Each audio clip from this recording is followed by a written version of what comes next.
J'ai acheté ma liberté géographique. Ça va être le sujet de ce podcast. J'espère que tu vas bien. En ce moment, pour moi, c'est vraiment assez short niveau temps. Mais je crois que j'ai jamais été aussi productif.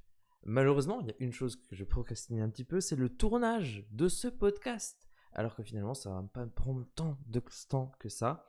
Ça fait bien un mois, je pense, que je procrastine ce podcast. Donc ça commence à faire longtemps. Et ce que je veux vous parler, c'est de ce sac à dos.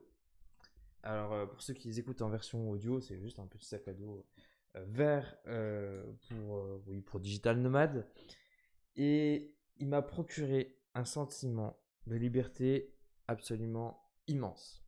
Mais en réalité, c'est pas ce sac-là qui m'a donné le plus de sentiments de liberté, mais bien la première fois que j'ai voyagé en sac à dos sans autre bagage, juste avec mon ordinateur et mes habits pour une semaine dedans. Et pour faire la comparaison, avant, bah forcément, avec un emploi, on va dire, type classique, salarié, même s'il y a des types salariés où c'est qu'on peut quand même faire du télétravail, voire du full télétravail.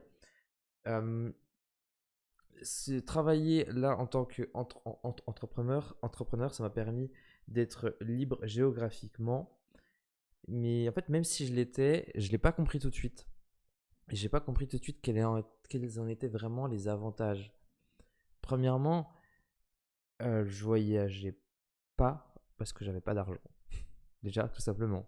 Donc en fait, même si j'avais, entre guillemets, la liberté géographique, à moins de partir dans le sud chez ma belle famille, donc entre guillemets, j'ai pas de loyer à payer, c'était la seule liberté géographique que j'avais. Ce qui est déjà bien, parce que ça veut dire que je pouvais quand même voyager en même temps que les vacances de ma copine sans devoir moi poser des vacances et puis quand même pouvoir travailler là-bas. Donc ce qui est déjà génial. Mais sinon, si je voulais partir quelque part, à Lyon ou à Paris, justement, je pouvais pas du tout. Et après, j'ai commencé à voyager. Premièrement, en allant un petit peu sur Lyon, mais même là, finalement, je gagnais pas d'argent à ce moment-là. Du coup, j'étais que sur mes économies.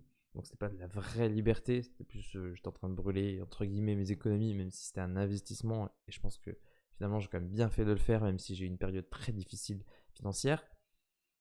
Ce qui m'a amené à voyager après un petit peu plus, quand j'ai gagné un petit peu plus avec mon activité. Par exemple, chez un ami, Valier, qui, en fait, je suis arrivé chez lui, je sais pas pourquoi, j'ai voulu prendre mon micro, mes lumières, j'ai voulu tout prendre pour tourner des podcasts avec lui et tourner un max de vidéos pendant que j'étais 2 semaines chez lui.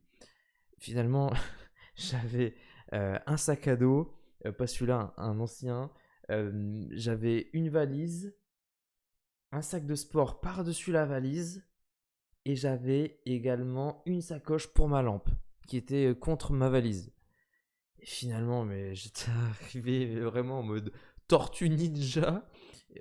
Ma valise, elle roulait presque pas. Au retour, j'ai carrément explosé les roulettes de la valise tellement que c'était lourd à l'intérieur.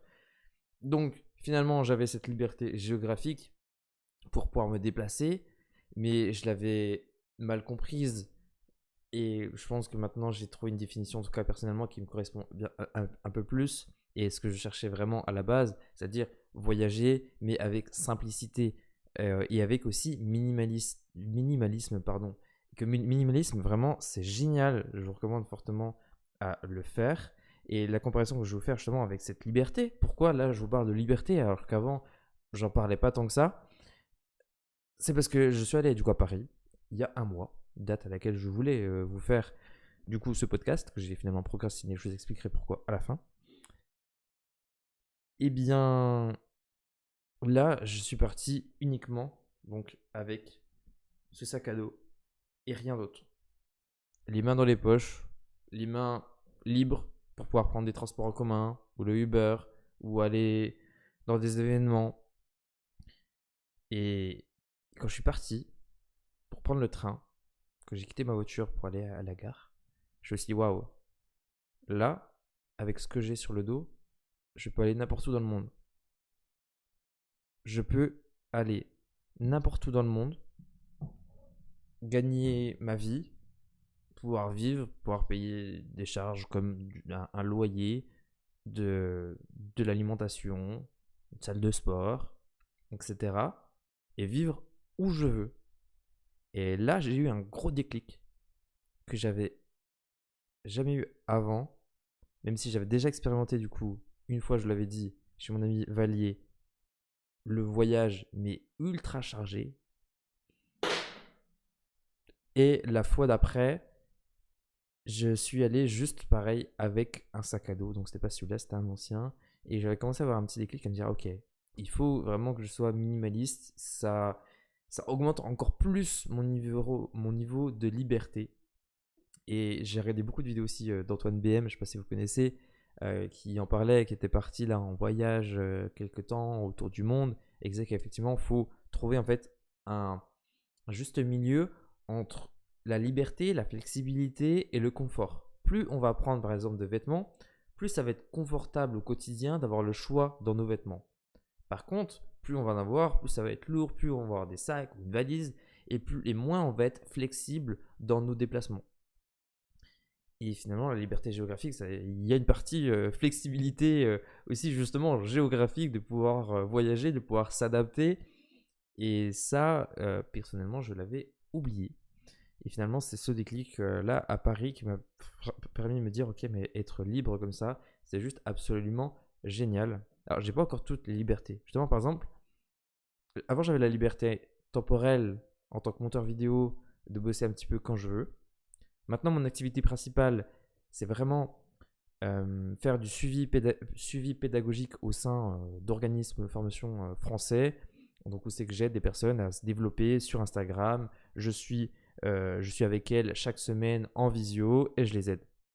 Donc, j'ai toujours la liberté géographique, un petit peu plus de liberté financière et un peu mieux de prédictibilité financière justement avec ce modèle là, et en plus ça me plaît beaucoup plus, et puis honnêtement je suis mieux payé. Donc en fait il y a tout qui est mieux dans ce modèle là, sauf un point qui est la liberté temporelle, et que je commence aussi à me rendre compte au fur et à mesure que ça avance plutôt bien, et bien que justement j'ai cette liberté géographique. De plus en plus il y a aussi la liberté financière pour avoir cette liberté géographique, et je pense que dans 6 mois ou l'année prochaine, le prochain gros challenge pour moi, ça sera plus d'atteindre cette liberté géographique, et ça sera de reprendre cette liberté temporelle avec un modèle peut-être un petit peu plus scalable, soit avec mon propre accompagnement ou des formations, à voir exactement ce que je ferais,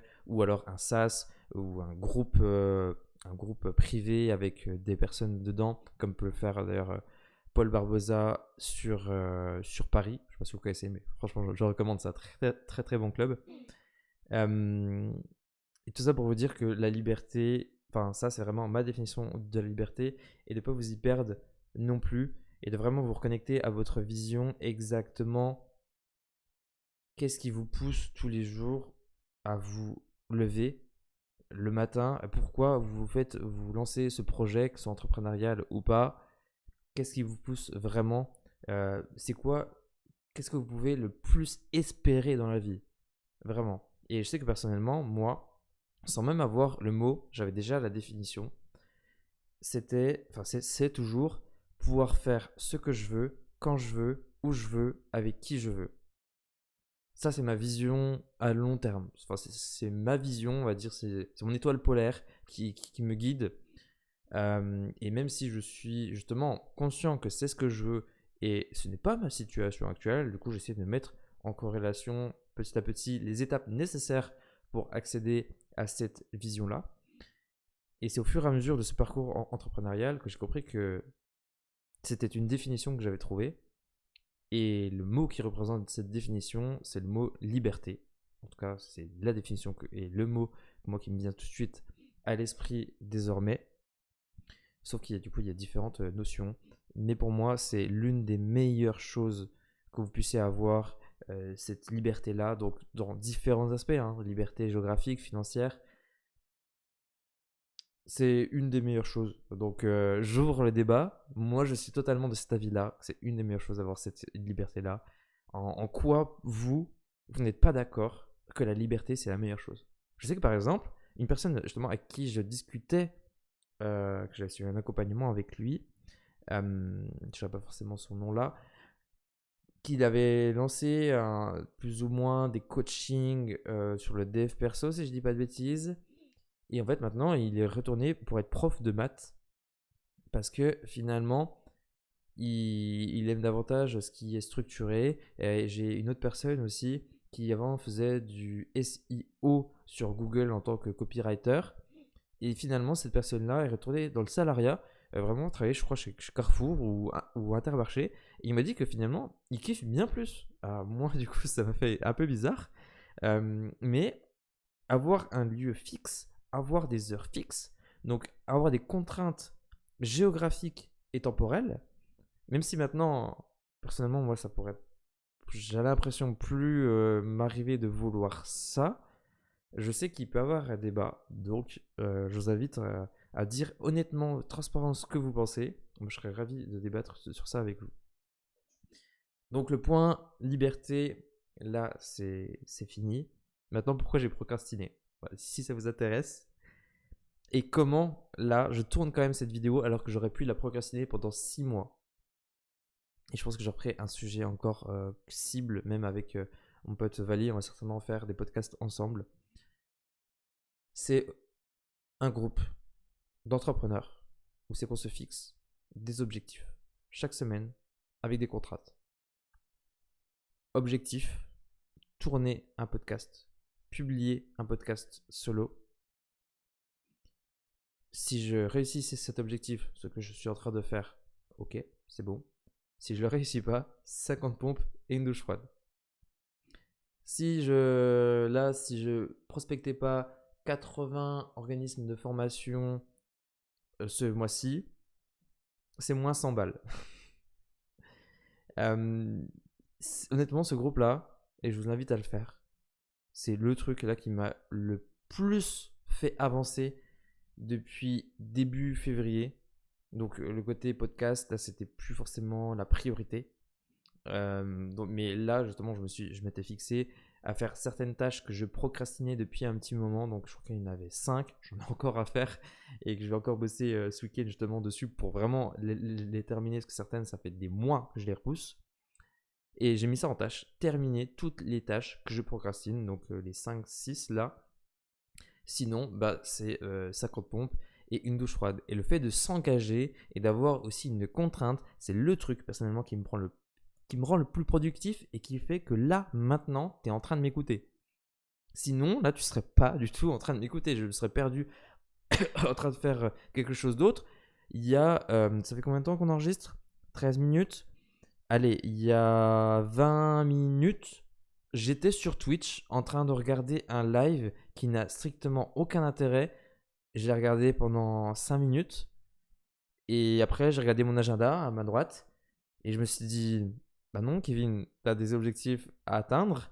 Si là, je les atteins pas, il me reste encore peut-être 4-5 objectifs.